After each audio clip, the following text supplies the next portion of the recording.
Hello my dear friends, welcome to Breakthrough Video Tutoring. Today we'll be continuing the topic of acid, bases and salt of class 10, and we'll be starting with the chemical properties of acids and bases.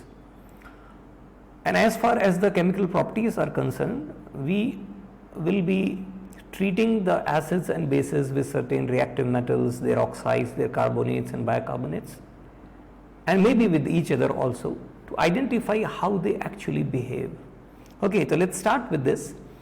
So to start with the chemical properties of acids and bases, the first property that is coming in front of you is the reaction of acid and base with metal.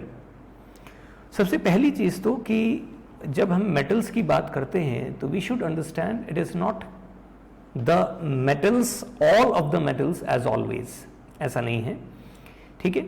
हम यहाँ पर कुछ specific metals के बारे में बात करेंगे.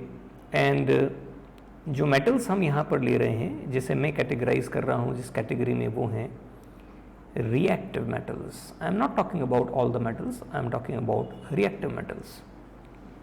And I guess आपको पता होगा, अपने chemical reactions and equations chapter में भी and even acids and bases में भी हमने रिएक्टिविटी सीरीज के बारे में बात की है. रिएक्टिविटी सीरीज में अगर आपको ध्यान हो तो there are certain metals as we can name sodium, potassium, potassium being on the top. Sodium है, पोटेशियम है, मैग्नीशियम है. ये सब अपनी रिएक्टिविटी के डिक्रीजिंग ऑर्डर में जो है हमने केमिकल रिएक्शंस वाले टॉपिक में पढ़े हैं. Then comes hydrogen in between, और फिर उसके नीचे copper, mercury, silver, gold, platinum, ये सब लेस रिएक्टिव मेटल्स की कैटेगरी में आ रहे हैं. तो मैं यहाँ कुछ रिएक्टिव मेटल्स की एसिड और बेस के साथ रिएक्शन के बारे में बात कर रहा हूँ. तो आई मस्ट से कि नॉट ऑल मेटल्स, सारे मेटल्स के बारे में नहीं बात हो रही है, केवल उन मेटल्स के बारे में बात हो रही है जो रिएक्टिविटी सीरीज में हाइड्रोजन के ऊपर पोजीशनड है. यानी कि हम जिनके बारे में बात करें, स्टेटमेंट को देखिए, only those metals which are positioned above hydrogen the reactivity series show this reaction. क्यों, अभी आपके समझ में आ जाएगा. पहले रिएक्शन देखते हैं. अगर कोई रिएक्टिव मेटल एसिड से रिएक्शन कर रहा है तो रिएक्शन किस तरह की होती है. In this condition metals when treat with acid, they are treated with acid, they produce salt of that respective acid, और उसके साथ में हाइड्रोजन गैसियस फॉर्म में रिलीज हो रही है. ओके. इसी तरह से अगर कोई रिएक्टिव मेटल किसी सूटेबल बेस से रिएक्ट करता है तो जो प्रोडक्ट है, एस्टोनिशिंगली वो प्रोडक्ट भी सॉल्ट और सेम हाइड्रोजन गैस है. ओके. अब यहां से हम एक एग्जांपल के तौर पर रिएक्शन लेते हैं तो आपको कहानी और इजीली समझ में आएगी. मेटल्स के लिए, रिएक्टिव मेटल के लिए मैं एग्जांपल ले रहा हूं जिंक, और जिंक की मैं रिएक्शन करा रहा हूं सल्फ्यूरिक एसिड से.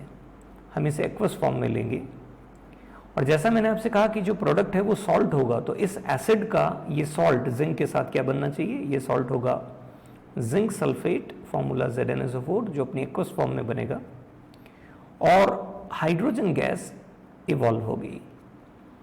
अगर आप ध्यान से देखें तो जिंक अपनी सॉलिड स्टेट में जब इससे रिएक्ट करके अपना सल्फेट बना रहा है तो यहां से ये हाइड्रोजन क्या हुई, एक तरह से डिस्प्लेस हुई है. तो अगर हम इस रिएक्शन को ध्यान से देखें तो ये एक तरह से कौन सी रिएक्शन हुई, डिस्प्लेसमेंट रिएक्शन हुई. ये एक डिस्प्लेसमेंट रिएक्शन हुई. और मेरे ख्याल से अब आपको इस बात का जवाब मिल जाना चाहिए कि सारे मेटल्स ऐसा क्यों नहीं कर सकते. अगर आपको रिएक्टिविटी सीरीज में ध्यान हो तो रिएक्टिविटी सीरीज में हमने हाइड्रोजन को इंक्लूड किया है. तो जो मेटल हाइड्रोजन के ऊपर पोजीशनड हैं वो डेफिनेटली हाइड्रोजन से ज्यादा रिएक्टिव हुए, और मोर रिएक्टिव मेटल इसलिए एसिड में से हाइड्रोजन को क्या कर देते हैं, डिस्प्लेस, क्योंकि कौन सी रिएक्शन है, displacement. So if I can see hydrogen over here, तो this is a result of displacement reaction where zinc ने इस हाइड्रोजन को क्या किया, यहां से डिस्प्लेस किया है, इसलिए बाहर निकली. डेफिनेटली अगर मैं कॉपर के लिए ये रिएक्शन करना चाहूंगा, मैं मरकरी के लिए रिएक्शन चाहूंगा, या सिल्वर के लिए, या गोल्ड के लिए, या प्लैटिनम के लिए, तो मुझे ये रिएक्शन दिखाई नहीं देगी. वन शुड अंडरस्टैंड कि रिएक्शन नहीं होगी. ओके. हाइड्रोजन यहाँ पर जो ये गैस की फॉर्म में इवॉल्व हो रही है, ये एक कलरलेस और ओडरलेस गैस है. ना कोई कलर है ना स्मेल है। Now the same reaction we observe if I react zinc with base. अगर कोई सुटेबल बेस हमें पता करना हो कौन सा है, तो there are so many bases, हम उसमें सबसे कॉमन बेस ले रहे हैं, that is sodium hydroxide NaOH। Again इसे भी एक्वस फॉर्म में लिया है, और इस रिएक्शन से जिंक का सोडियम हाइड्रोक्साइड के साथ सॉल्ट जनरेट होगा। आप में से बहुत स्टूडेंट इस तरह के सॉल्ट्स को पहली बार देखेंगे, और मे बी आपको शायद इनका नेम भी नहीं पता हो। पहले मैं फॉर्मूला लिख रहा हूं, this is Na2ZnO2, this again aqueous, और हाइड्रोजन गैस यहां पर भी इवॉल्व हो रही है।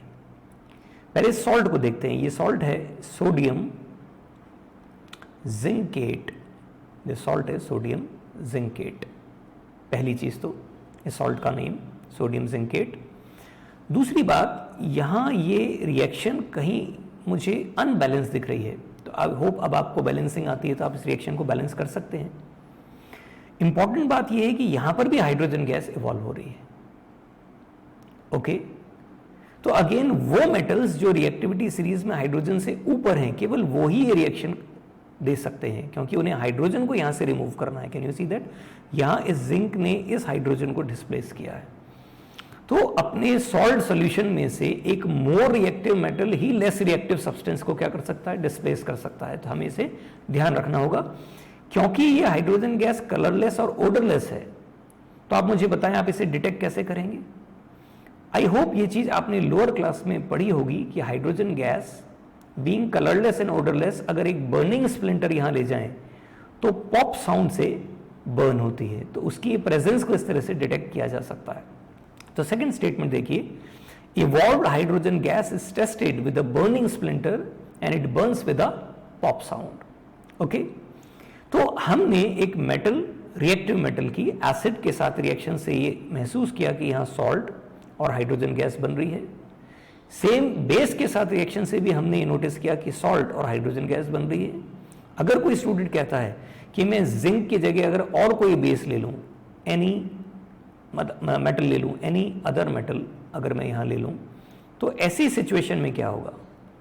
तो जैसे यहां जिंकेट बना था दूसरे मेटल के साथ, उसका सॉल्ट बनेगा। फॉर इंस्टेंस आप लास्ट पॉइंट देखिए, एल्यूमिनियम, टिन, लेड और जिंक के साथ में सोडियम का, एल्यूमिनियम का सॉल्ट, सोडियम एल्यूमिनेट, एल्यूमिनेट नहीं, क्या है ये?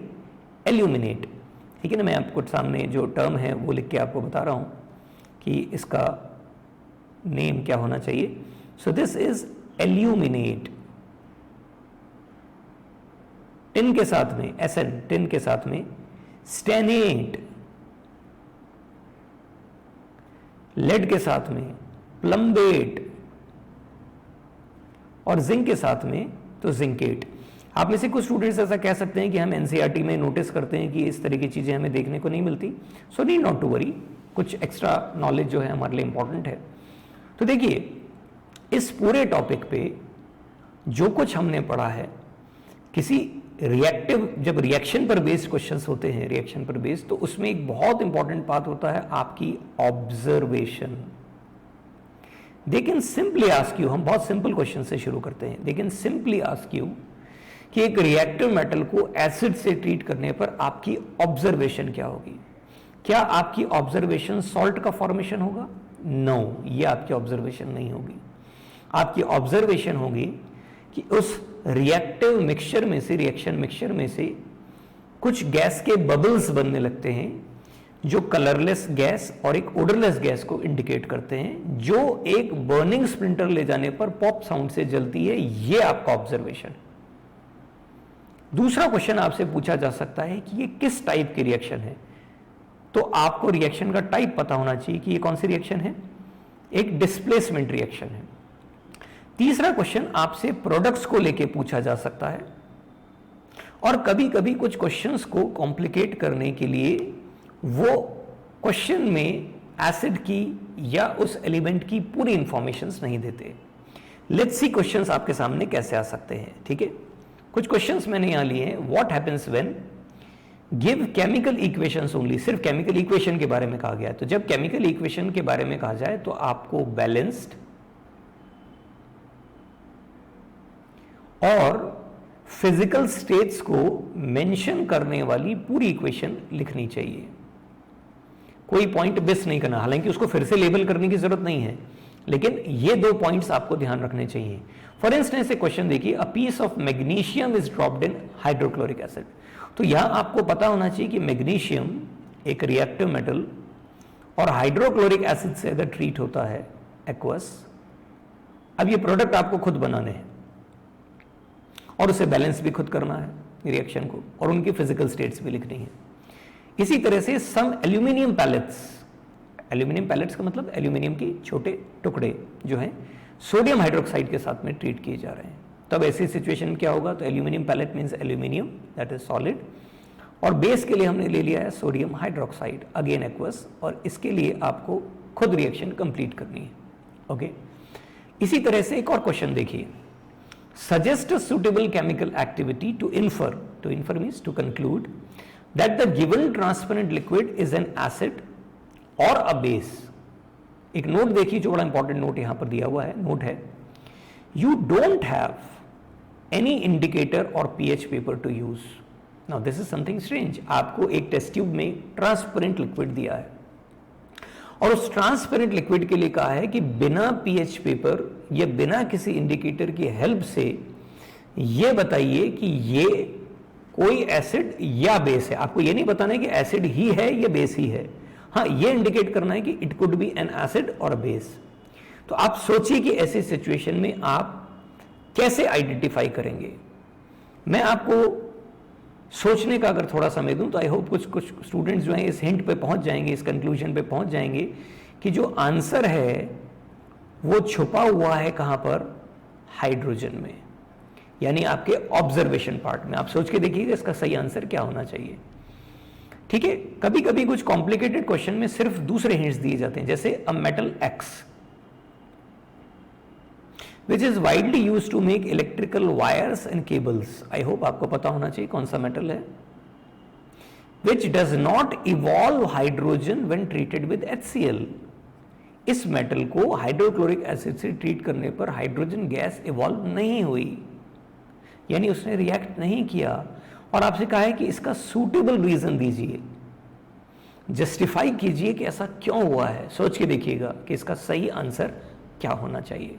Okay, for the given reactance, एक रिएक्शन आपको दी है जिंक प्लस NaOH, जो पीछे है रिएक्शन, आपसे कहा है कंप्लीट द रिएक्शन। आप कर सकते हैं, नेम द प्रोडक्ट का नेम लिखना है, मेन प्रोडक्ट का, and identify the type of reaction. तो मैंने इस पीछे की स्लाइड पर बेस्ड इंफॉर्मेशन पर जितने पॉसिबल क्वेश्चंस बन सकते हैं उनको यहां आपके सामने रखने की कोशिश की है।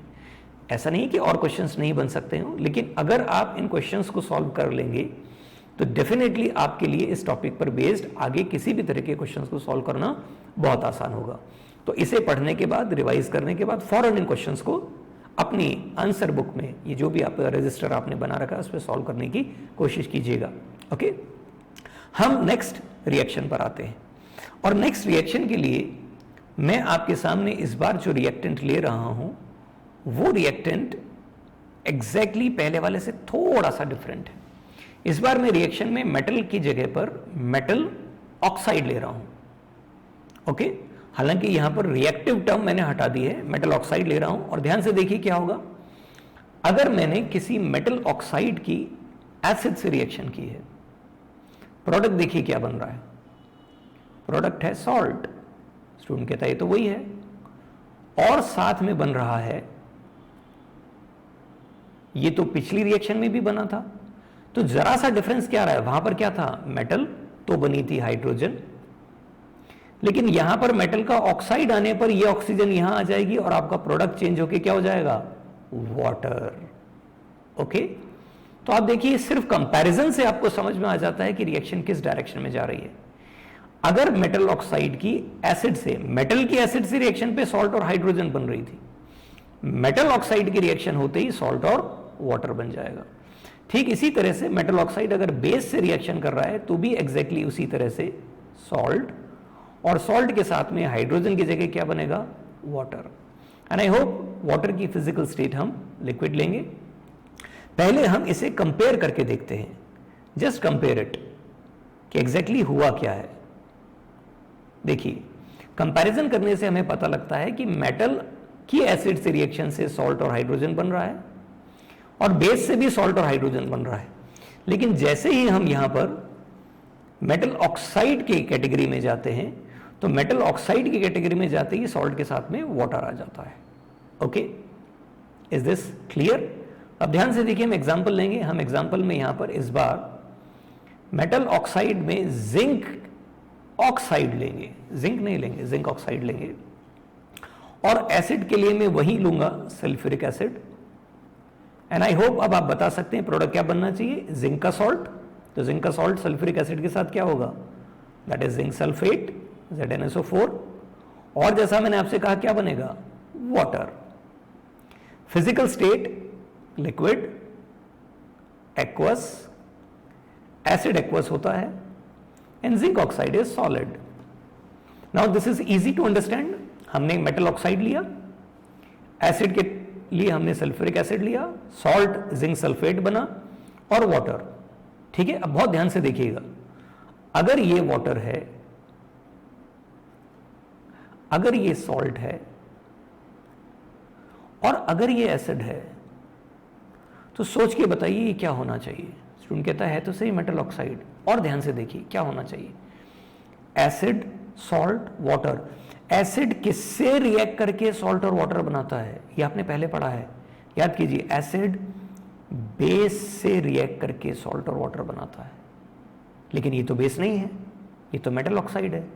लेकिन इससे प्रूव हो रहा है कि मेटल ऑक्साइड यहां पर बेसिक बिहेवियर शो कर रहा है। कौन सा बिहेवियर शो कर रहा है, बेसिक। डेफिनेटली अगर ये सॉल्ट है, वाटर है और ये एसिड है तो 100% इसका नेचर कैसा होना चाहिए, बेसिक ही होना चाहिए, तभी रिएक्शन हो सकती है। इसलिए देखिए हमने क्या लिखा है, बहुत ध्यान से देखिए, this is the reason why metallic oxides are basic in nature. तो वो मेटेलिक ऑक्साइड जो किसी एसिड के साथ सॉल्ट और वाटर बना रहे हैं वो बिल्कुल बेस की तरह ही बिहेव करेंगे, और इस वजह से हमने उनका नेचर क्या दिया है, बेसिक दिया है। अगर आप ध्यान से देखें तो यहां पर जिंक ने हाइड्रोजन को और हाइड्रोजन ने जिंक को एक दूसरे को डिस्प्लेस किया है, और एक दूसरे को देखिए, हाइड्रोजन जब यहां आएगा जब भी तो वाटर बनेगा, है ना। तो इसका मतलब जिंक ने हाइड्रोजन को और हाइड्रोजन ने जिंक को एक्सचेंज किया है। 2 बार डिस्प्लेस होने की वजह से क्या आपको नहीं लगता कि यह रिएक्शन एक डबल डिस्प्लेसमेंट रिएक्शन है? अगेन हमें कंपैरिजन का मौका मिलता है। प्रीवियस रिएक्शन क्या थी, प्रीवियस रिएक्शन थी डिस्प्लेसमेंट, और ये रिएक्शन क्या है, डबल डिस्प्लेसमेंट रिएक्शन है। तो आई होप आपको समझ में आया होगा कि हम पीछे की रिएक्शन से कंपेयर करके इस टॉपिक को कितनी इजीली समझ सकते हैं। मान लीजिए अब कोई स्टूडेंट कहता है कि हम ये रिएक्शन जो है जिंक ऑक्साइड की, इस बार सॉलिड ये जिंक ऑक्साइड, और मैं तो बेस लूंगा अब इस बार, तो मैंने यहां पर बेस ले लिया सोडियम हाइड्रोक्साइड एक्वस। और अब देखिए रिएक्शन क्या होगी, ऑब्वियसली रिएक्शन तो वही होनी है, सॉल्ट। तो सॉल्ट सोडियम के साथ में क्या सॉल्ट था, अभी हमने पीछे पढ़ा है, सोचिए वो सॉल्ट था Na2ZnO2, और हमने उसका क्या नाम रखा था, sodium zincate. Can you see that, sodium zincate, और साथ में क्या बन रहा है, water. Now this becomes a little tricky. Student says आपने जिंक ऑक्साइड यहां पर भी लिया था और यहां पर भी लिया है। जिंक ऑक्साइड एसिड से रिएक्शन करके सॉल्ट और वाटर बना रहा है, वाटर तो यहां पर भी बना, सॉल्ट आप इसे भी कह रहे हैं, और बेस ये है। तो अगर ये बेस है, ये सॉल्ट है और ये वाटर है, तो ऐसी सिचुएशन में तो जिंक ऑक्साइड फिर एसिड होना चाहिए। यही ट्विस्ट है, ये फिनोमेना हर मेटल ऑक्साइड के साथ नहीं होता। केवल 2 मेटल ऑक्साइड ऐसे हैं, वैसे तो और भी हैं, लेकिन आपके सिलेबस में एक जिंक ऑक्साइड और एक एल्यूमिनियम ऑक्साइड, ये 2 मेटल ऑक्साइड ऐसे हैं जिसमें यहां पर ये बेसिक बिहेवियर और यहां पर zinc oxide acidic behaviour show कर रहा है। कैसा बिहेवियर शो कर रहा है, एसिडिक। यानी सेम मेटल ऑक्साइड एसिड के साथ भी सॉल्ट और वाटर बना रहा है, और बेस के साथ भी सॉल्ट और वाटर बना रहा है, ऐसी कंडीशन में इस तरह के मेटल ऑक्साइड के लिए जो ये दोनों पर्पस करते हैं सॉल्व, उनके लिए एक स्पेशल टर्म है जो मैं यहां लिख रहा हूं, और वो है इस तरह के मेटल ऑक्साइड कहलाते हैं एम्फोटेरिक। क्या कहलाते हैं? एम्फोटेरिक। यहां हमने देखिए लिखा है metallic oxides which can react with both acids and bases to produce salt and water, they are termed as what? Amphoteric. मैं क्लियर कर दूं कि सारे मेटेलिक ऑक्साइड्स ऐसे नहीं हैं। आपके सिलेबस में अभी जिंक ऑक्साइड और एल्यूमिनियम ऑक्साइड को इस कैटेगरी में लिया है, तो अगर मैं इसकी जगह कोई और मेटेलिक ऑक्साइड लूंगा, सपोज मैं यहां पर सिर्फ कैल्शियम ऑक्साइड लेता, कैल्शियम ऑक्साइड, या मैं मैग्नीशियम ऑक्साइड लेता, तो ये केवल एसिड से ही रिएक्ट करते, बेस से रिएक्ट नहीं करते। यानी ये सिर्फ ओनली बेसिक कैरेक्टर शो करते, एसिडिक कैरेक्टर शो नहीं करते, इसलिए हम इन्हें एम्फोटेरिक नहीं कहेंगे, एम्फोटेरिक ये है। अब आप पहले इस पूरे टॉपिक को देखिए, ऑब्जर्व कीजिए। वहां पर रिएक्शन में as an observation hydrogen gas evolve हो रही थी, वो दिख रही थी। यहां ऐसा कुछ नहीं हो रहा है, तो ऐसा हमारे पास ऑब्जर्वेशन के लिए कोई टूल नहीं है। लेकिन एक इंपॉर्टेंट जो कंपैरिजन है पिछली रिएक्शन से, वो दो कंपैरिजन है। वहां as a product hydrogen release हो रही थी मेटल के केस में, और मेटल ऑक्साइड में वाटर रिलीज हो रहा है। वो एक डिस्प्लेसमेंट रिएक्शन थी, ये एक डबल डिस्प्लेसमेंट रिएक्शन है। तो we should understand the difference. वहां मेटल की एसिड और बेस से रिएक्शन के समय कोई एसिडिक बेसिक बिहेवियर के बारे में बात नहीं हो रही थी, लेकिन यहां है एसिडिक, बेसिक और एम्फोटेरिक। तो ये बड़ा इंपॉर्टेंट पार्ट बन जाता है, वेरी इंपॉर्टेंट, जिस पे एग्जामिनर के क्वेश्चंस बनते हैं। क्वेश्चन क्या हो सकते हैं, सोच के देखिए, इस पे क्वेश्चंस कैसे बन सकते हैं। सिंपल क्वेश्चन क्या हो सकता है, आपको एक मेटल ऑक्साइड दिया है और आपसे कहा है कि इसकी एसिड से या बेस से कोई सुटेबल रिएक्शन जो भी हो वो लिख के बताइए। Fine, they can give you calcium oxide, कि कैल्शियम ऑक्साइड और इसकी सल्फ्यूरिक एसिड से रिएक्शन लिखिए। दे can give you magnesium oxide और आपसे कह सकते हैं हाइड्रोक्लोरिक एसिड से रिएक्शन लिखिए। लेकिन अच्छा क्वेश्चन क्या होगा, एम्फोटेरिक बिहेवियर पे। They can give you a metal oxide and then ask कि show that this is an amphoteric oxide, prove that this is an amphoteric oxide. ऐसे सिचुएशन में आप क्या करेंगे, हम देखते हैं। ठीक है, हम तीसरे पॉइंट को सबसे आखिर में डिस्कस करेंगे।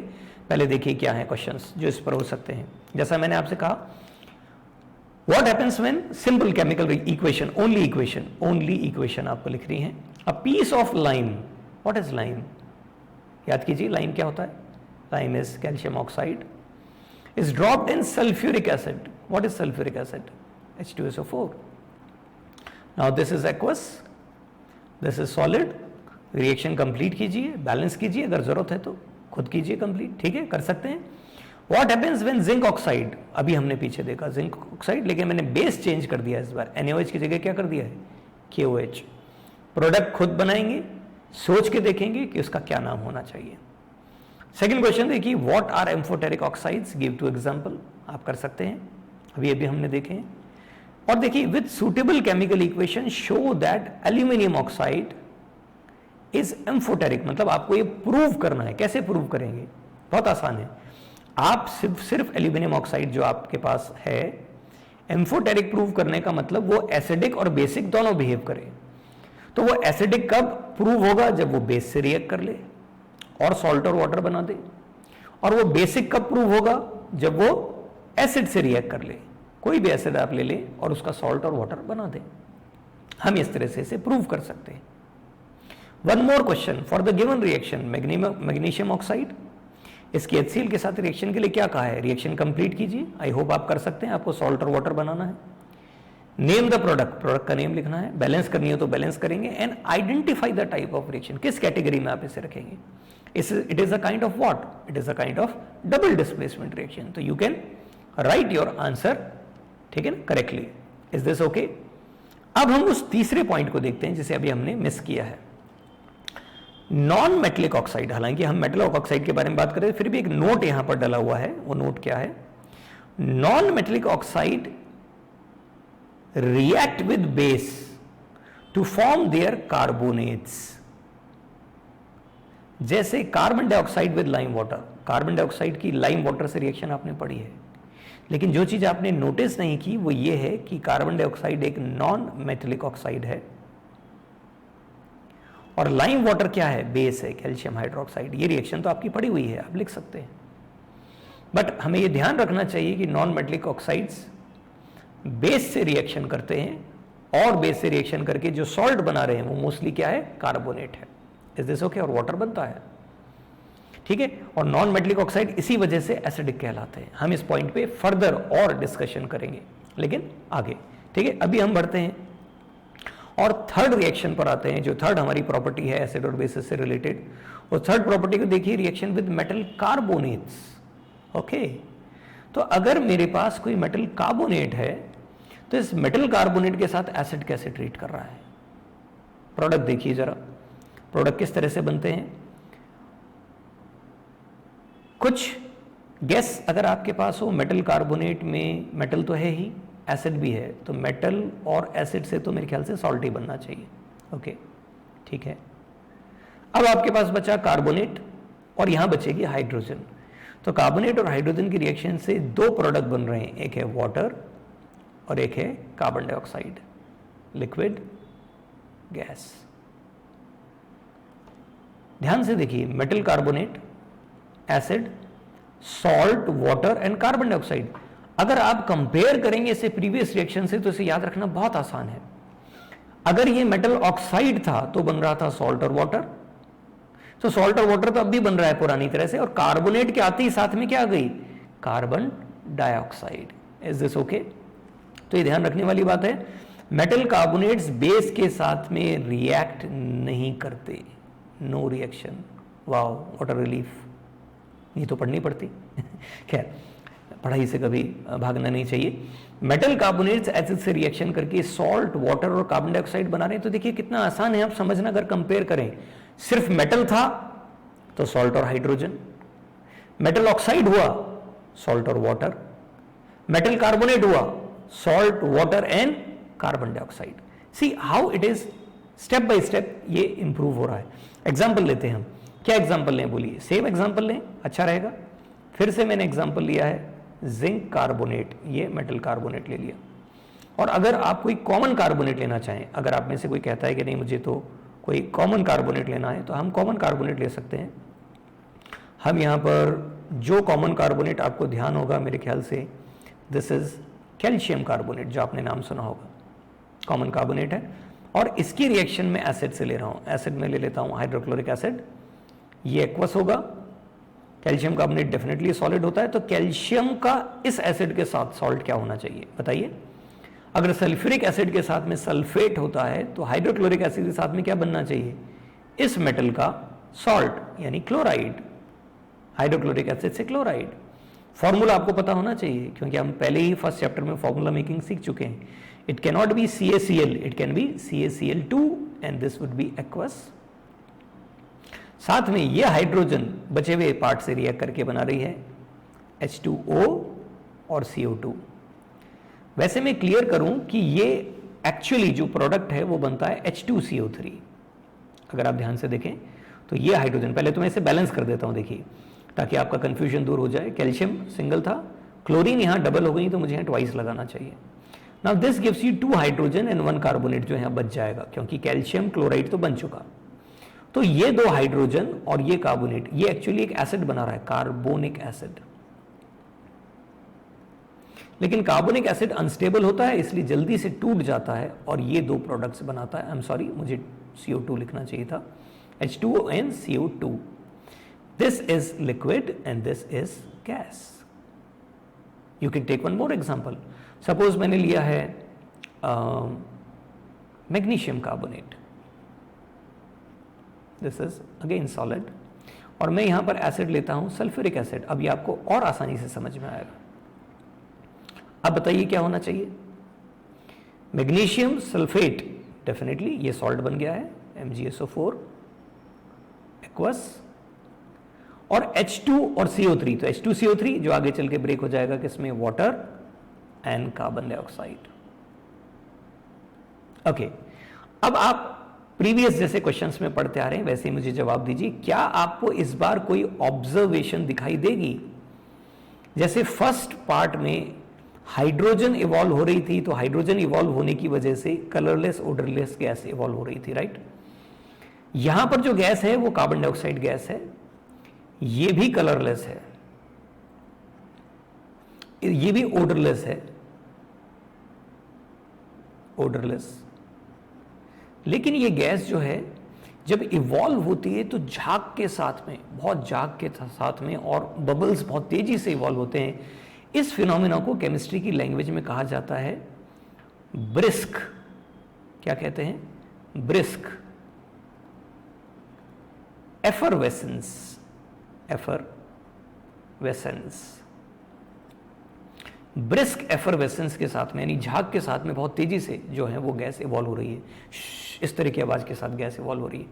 तो अगर आपको किसी सब्सटेंस के साथ में, खासतौर पे कोई मेटल का कोई कंपाउंड है उसके साथ में एसिड की रिएक्शन कुछ अगर इस तरह से दिखाई दे, तो आप मान लीजिए कि यहां पर जो गैस इवॉल्व हो रही है कार्बन डाइऑक्साइड है। और कार्बन डाइऑक्साइड को आइडेंटिफाई करने का एक तरीका और है, यहां पर अगर मैं कोई बर्निंग मैचस्टिक ले जाऊंगा, कोई बर्निंग स्प्लिंटर ले जाऊंगा, तो बर्निंग स्प्लिंटर जो है वो फौरन एक्सटिंग्विश हो जाएगा, आग बुझ जाएगी।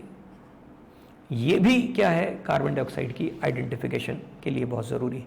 तो अगर आप ध्यान से देखें तो जो रिएक्शन आपके सामने आई है उसको ध्यान से देखने पर समझ में आता है कि अनलाइक द टू थिंग्स, जिसमें पहले केस में हाइड्रोजन और वाटर इवॉल्व हुआ था, यहां कार्बोनेट्स की प्रेजेंस की वजह से वाटर, सॉल्ट और वाटर तो बने, लेकिन साथ में क्या बन रही है, कार्बन डाइऑक्साइड, जिसे उसकी कलरलेस ओडरलेस ब्रिस्क एफरवेसेंस से यह बर्निंग स्प्लिंटर की एक्सटिंग्विशिंग की वजह से पहचाना जा सकता है। ओके, ये सेम रिएक्शन जो है मेटल कार्बोनेट वाली, अगर मैं मेटल कार्बोनेट की जगह पर कोई हाइड्रोजन कार्बोनेट ले लूं तो भी सेम रिएक्शन होगी। फॉर इंस्टेंस मान लीजिए मैं आपके सामने लेता हूं sodium hydrogen carbonate. I don't know आपको पता है या नहीं, कैल्शियम कार्बोनेट को जिस तरह से आप कॉमन नेम में क्या कहते हैं, लाइमस्टोन या मार्बल, वैसे इसे हम कहते हैं बेकिंग सोडा। पाउडर नहीं, baking powder is something else, इसी चैप्टर में पढ़ेंगे हम आगे। अगर मैं इसकी रिएक्शन एसिड से ले लेता हूं, मान लीजिए ये एसिड मैंने ले लिया एक्वस, तो यू वोंट बिलीव की रिएक्शन में एक रत्ती भर का भी, 1% का भी फर्क नहीं है, अगेन सॉल्ट बनेगा, सोडियम का इसके साथ सॉल्ट, सोडियम क्लोराइड, और क्या बनेगा, वाटर, और बनेगा कार्बन डाइऑक्साइड, सेम। तो चाहे वो कार्बोनेट हो, चाहे वो हाइड्रोजन कार्बोनेट हो, they are going to give you the same reaction. अब क्वेश्चन सुन के देखिए, आपसे कहा है कि you are provided with a carbonate, कोई भी कार्बोनेट आपको दे दिया है, और आपसे कहा है कि दिस इज द एसिड, कोई एसिड दे दिया, और इनकी क्या रिएक्शन हो सकती है, और वो रिएक्शन किस कैटेगरी में रखी जाएगी, या उसके ऑब्जर्वेशंस क्या होंगे, इस पे क्वेश्चन बन सकता है। सिंपल, वो आपसे कह सकते हैं कि some marble chips, limestone marble chips are treated with sulphuric acid. ठीक है, रिएक्शन कंप्लीट कीजिए। वो आपसे कह सकते हैं कि आपने sodium hydrogen carbonate, baking soda, उसको आपने हाइड्रोक्लोरिक एसिड के साथ ट्रीट किया है, रिएक्शन कंप्लीट कीजिए। वो आपको ये क्वेश्चन पूछ सकते हैं कि आपको एक पेपर पे एक सॉल्ट का एक सैंपल दिया है, और आपसे कहा प्रूव कीजिए कि ये कार्बोनेट है, ये हाइड्रोजन कार्बोनेट है। मतलब आपको ये प्रूव नहीं करना है कि वो एसिड है, बेस है, लिक्विड, आपको ये प्रूव करना है कि जो सॉल्ट है जो आपको दिया है वो एक कार्बोनेट है या हाइड्रोजन कार्बोनेट। तो कार्बोनेट है कैसे पता लगेगा, कि वो कार्बन डाइऑक्साइड रिलीज करे।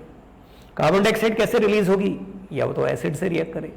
और वो कार्बन डाइऑक्साइड है ये कैसे पता लगेगा, कि वो बर्निंग स्प्लिंटर को जो है एक्सटिंग्विश करे, या जो कार्बन डाइऑक्साइड के जनरल टेस्ट हैं।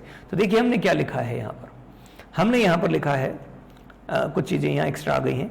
Carbon dioxide when treated with lime water, ठीक है, इट फॉर्म्स इनसॉल्युबल कार्बोनेट। आपने पढ़ा है ना, लाइम वाटर टर्न्स मिल्की। तो देखिए क्या होता है, अगर आपके पास कार्बन डाइऑक्साइड है और इस कार्बन डाइऑक्साइड गैस को अगर हम लाइम वाटर में पास करते हैं, दिस इज कैल्शियम हाइड्रोक्साइड, ये कार्बन डाइऑक्साइड का दूसरा टेस्ट है, एक तो एक्सटिंग्विश करने वाला फायर को, तो कार्बन डाइऑक्साइड जब इस लाइम वाटर के साथ में टेस्ट की जाती है तो इस रिएक्शन से क्या हो रहा है, देखिए इससे बनता है इसका carbonate, calcium carbonate, which is insoluble, लिखा है क्लियरली इनसॉल्युबल लिखा है, देखिए ठीक है ना, यहाँ ये देखिए ये लिखा है it is insoluble calcium carbonate. Insoluble calcium carbonate के साथ में बन रहा है वाटर।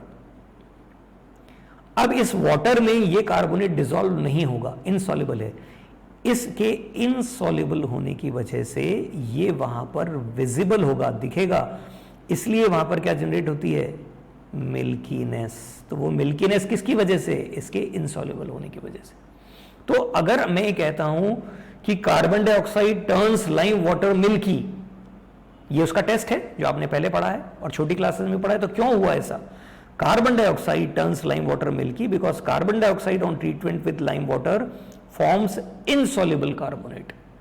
बट प्लीज यहां पर एक इंपॉर्टेंट, बहुत इंपॉर्टेंट प्रिकॉशन है, वो ये कि ये आपको तभी दिखेगा जब कार्बन डाइऑक्साइड का प्रोपोर्शन कम हो, लेस हो। अगर ये एक्सेस में ले लिया आपने कार्बन डाइऑक्साइड, और अगर यहां पर कार्बोनेट बन चुका है और सपोज कार्बोनेट नहीं भी है और आपके पास सपोज लाइम वाटर ही है, कैल्शियम हाइड्रोक्साइड,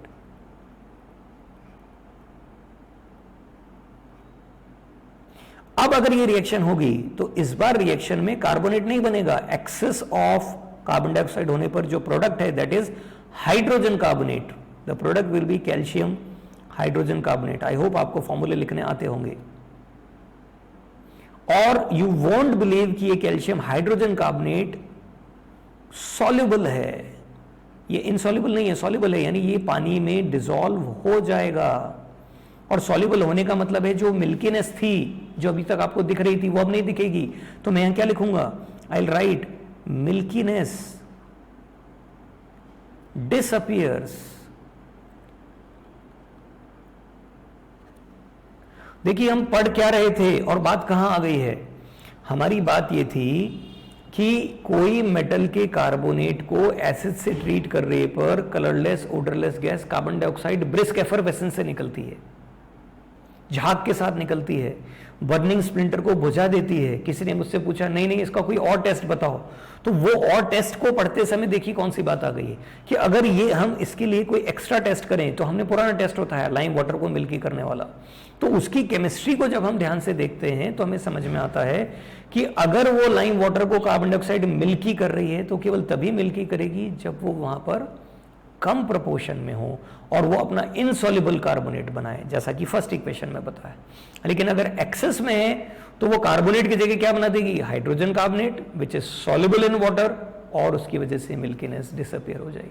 तो हमने ऊपर वाले पार्ट में, यहां जो ये पार्ट है इसमें तो हमने कार्बोनेट और बाइकार्बोनेट की एसिड से रिएक्शन पढ़ी, और दूसरे वाले केस में हमने कार्बन डाइऑक्साइड की वजह से कार्बोनेट और बाइकार्बोनेट बनते हुए देखा। तो ये केमिकल एक्टिविटीज दो सेपरेट हैं, अलग अलग हैं, इन्हें मिक्स मत कीजिएगा। ओके, ध्यान रहेगा। ये क्वेश्चंस देखिए तो आपको समझ में आएगा। क्वेश्चन है a pinch of baking soda is dropped in vinegar. Pinch of baking soda, baking soda भी हमने देखा, सोडियम हाइड्रोजन कार्बोनेट, और विनेगर, किसी को पता है विनेगर क्या होता है? Vinegar is acetic acid, vinegar का कॉमन नेम दूसरा है acetic acid, and I hope अब आपको पता होगा एसिटिक एसिड का फॉर्मूला है CH3COOH। अपने आप ट्राई करके देखिए कौन सा सॉल्ट क्या बनेगा, वाटर और CO2, ठीक है। Some marble chips, marble chips अब आपको पता है मार्बल चिप्स क्या होते हैं, marble chips are calcium carbonate, और इसकी रिएक्शन आपको लिखनी है HCl के साथ। आई होप हम पीछे देखते आए तो समझ जाएंगे। और देखिए क्वेश्चन देखिए, how will you test that the given salt is a metal carbonate और हाइड्रोजन कार्बोनेट। जैसा मैं कह रहा था आपसे कि आपको एक सॉल्ट दे दिया और आपको प्रूव करना है कि वो कार्बोनेट या हाइड्रोजन कार्बोनेट है। कैसे प्रूव करेंगे, प्रीवियस पार्ट में पढ़ के और डिफाइन कीजिए। रिएक्शन देखिए, magnesium carbonate reacts with sulphuric acid, reaction complete करनी है अपने आप, प्रोडक्ट का नाम लिखना है, और रिएक्शन के टाइप को आइडेंटिफाई करना है। Is this okay? एक क्वेश्चन मैं और दे रहा हूं आपको, ठीक है? क्वेश्चन को जो मैं दे रहा हूं वो ये है, lime water when treated with less amount of carbon dioxide, it gives out milkiness, but the same milkiness disappears.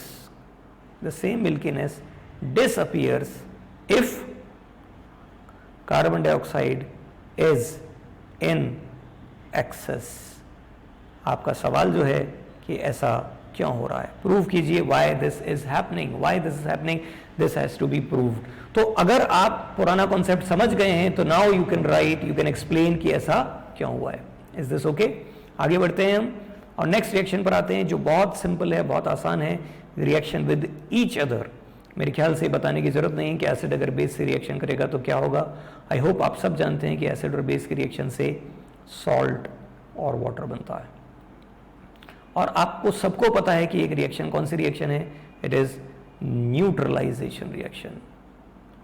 और मेरे ख्याल से सभी स्टूडेंट समझते हैं कि neutralisation reaction double displacement reaction की कैटेगरी में आती है। So it is a double displacement reaction. मुझे ये बताने की जरूरत नहीं है क्योंकि हमने प्रीवियस टॉपिक्स में ये पढ़ा है। हाँ, हम कुछ एग्जाम्पल ले लेते हैं, लाइक हमने एसिड की फॉर्म में लिया हाइड्रोक्लोरिक एसिड, एक्वस, ये एक्वस ही लेना होगा आपको, और बेस हमने ले लिया है सोडियम हाइड्रोक्साइड, ये भी एक्वस है।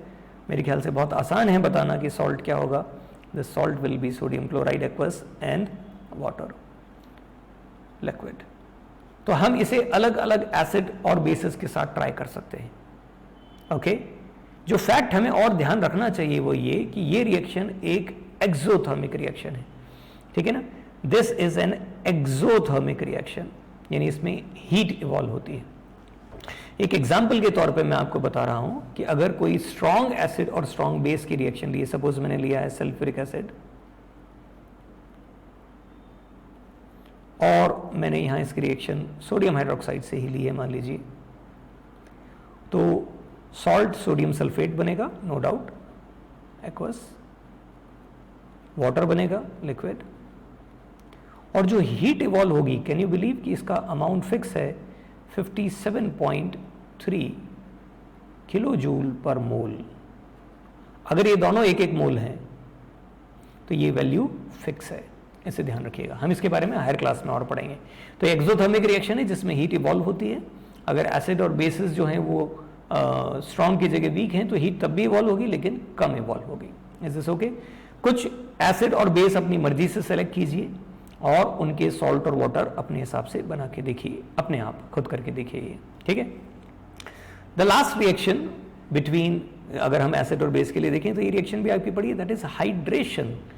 कोई भी एसिड वाटर के साथ ट्रीट करने पर, रिएक्ट करने पर क्या प्रोड्यूस करता है, याद कीजिए, वाटर के साथ रिएक्शन होने पर ये प्रोड्यूस करता है हाइड्रोनियम आयन। ये इस चैप्टर की बिगनिंग थी, हाइड्रोनियम आयन और एसिड का रेडिकल, एसिड रेडिकल सेपरेट हो जाता है, ये हमने पढ़ा है पहले भी, ठीक है। इसी तरह से बेस वाटर के साथ रिएक्शन करता है तो क्या बनाता है, hydroxyl ion, that is hydroxyl ion, और साथ में ये क्या प्रोड्यूस करता है, अपना बेसिक मेटल आयन जो है बेस का, ठीक है ना, ये प्रोड्यूस करता है हाइड्रोक्सिल आयन और मेटल आयन सेपरेट हो जाता है, मेटल आयन सेपरेट हो जाता है, ठीक है। आई होप आपको रिएक्शंस ध्यान होंगी। जैसे हमने हाइड्रोक्लोरिक एसिड को जो है एक्वस या गैसियस लेके हमने इसको वाटर के साथ ट्रीट किया है। चैप्टर की बिल्कुल बिगिनिंग में हमने बात की थी कि एसिड्स क्या हैं, दे लूज हाइड्रोजन। एसिड्स को इसीलिए तो एसिड्स कहते हैं, तो हाइड्रोजन लूज करते हैं और वो वाटर मॉलिक्यूल ग्रैब करके हाइड्रोनियम आयन बनाता है एक्वस, और इसका एसिडिक रेडिकल पार्ट क्या होगा, क्लोराइड आयन, सेपरेट। इसी तरह से अगर हम बेस के बारे में बात करते हैं, लाइक सोडियम हाइड्रोक्साइड एक्वस अगर हमने लिया है, और अगर हम इसे वाटर के साथ में, एक्वस नहीं लिखना चाहिए, फिर हम सॉलिड लेंगे, ठीक है ना, तो यहाँ पर क्या बनेगा, हाइड्रोक्सिल आयन एक्वस और सोडियम आयन सेपरेट हो जाएगा एक्वस। हमें ध्यान रखना होगा कि जितने भी एसिड्स और बेसिस के लिए हाइड्रेशन में ये एक बहुत बेसिक नेसेसिटी जो है हाइड्रोनियम आयन और हाइड्रोक्सिल आयन बनाना, ये अरेनियस कंसेप्ट में हमने फर्स्ट चीज़ जो थी उस चैप्टर की बिगिनिंग में पढ़ी थी। जो इंपॉर्टेंट बात है वो ये है कि सारे बेसिस वाटर में कंप्लीटली डिसॉल्व नहीं होते। हाइड्रोक्सिल आयन प्रोड्यूस करेंगे लेकिन कंप्लीटली डिसॉल्व नहीं होते। जो बेसिस वाटर में कंप्लीटली डिसॉल्व हो जाते हैं उनके लिए एक स्पेशल टर्म ली जाती है, उसे हम कहते हैं एल्कलाई और एल्कली, जो भी आप कहना चाहें। ठीक है, यहाँ क्लियरली लिखा है the bases which completely dissolve in water are called alkali. ध्यान रखें, all alkali are bases but all bases are not alkali. For instance मैं एग्जांपल आपको दे रहा हूं, sodium hydroxide is an alkali. ठीक है, पोटेशियम हाइड्रोक्साइड एल्कलाई है, बेरियम हाइड्रोक्साइड ये स्ट्रॉन्ग है बेसिस हैं, ये कंप्लीटली सॉल्युबल होते हैं। लेकिन जो सिर्फ बेस की कैटेगरी में, ये तो एल्कलाई हैं, ये डिसॉल्व हो रहे हैं पूरी तरह से।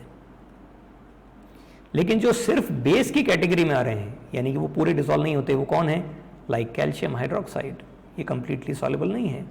लाइक मैग्नीशियम हाइड्रोक्साइड, ये कंप्लीटली सॉल्युबल नहीं है। तो they are only bases not alkali. One should remember this.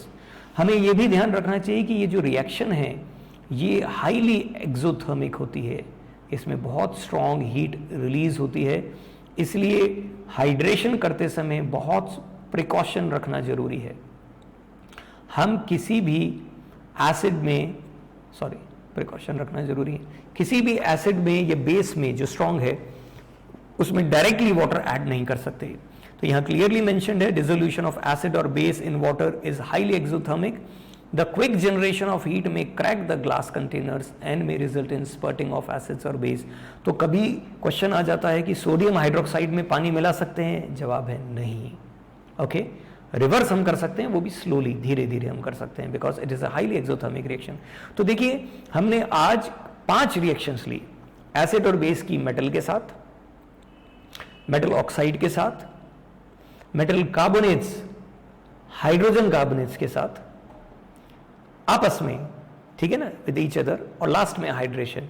हर एक पार्ट में रिएक्शन को याद करने की जगह ऑब्जर्वेशंस को, एक्टिविटीज को समझिए और क्वेश्चन सॉल्व करने की कोशिश कीजिए।